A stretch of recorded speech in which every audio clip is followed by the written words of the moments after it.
Poetry. Poetry.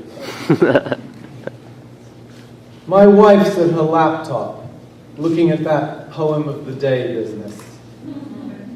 A picture of the poet sits beside the poem. She's sexy, I say, thinking that later I'd like to get to the bottom of perceptions like this. I knew you'd think that, my wife says. She's one of those petite types you go for. Nothing like me. The poet's blonde hair appears to be blowing around in a desert wind.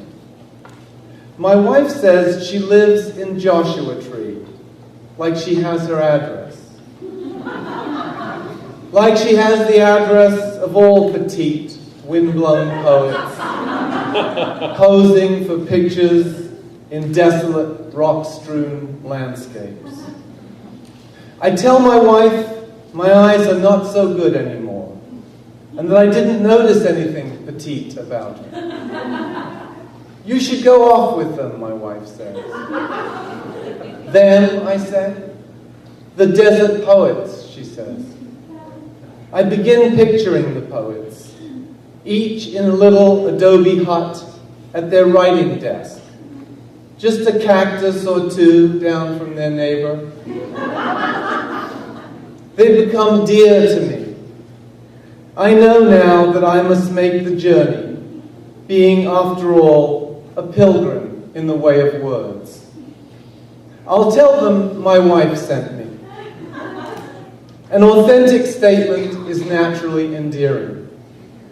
It won't be long before I'm comforted by a stanza or two, stimulated by a rollicking sestina. I will confess the depth of my appreciation for their writing implement.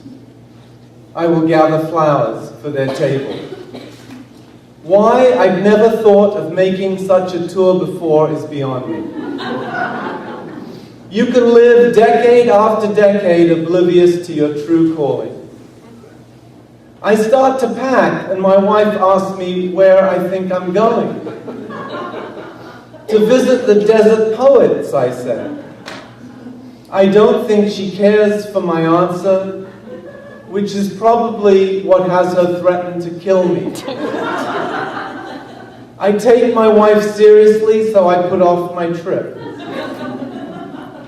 The poem of the day no longer prints a picture off to the side. If one scrolls down, a habit that requires either an innate optimism or Puritan work ethic, one sees the poet. But by that time, despair has set in, and I've lost all longing for human contact. The poem itself dominates a lonely tyranny of text hovering below a mild-mannered blue graphic. I suppose it's safer that way.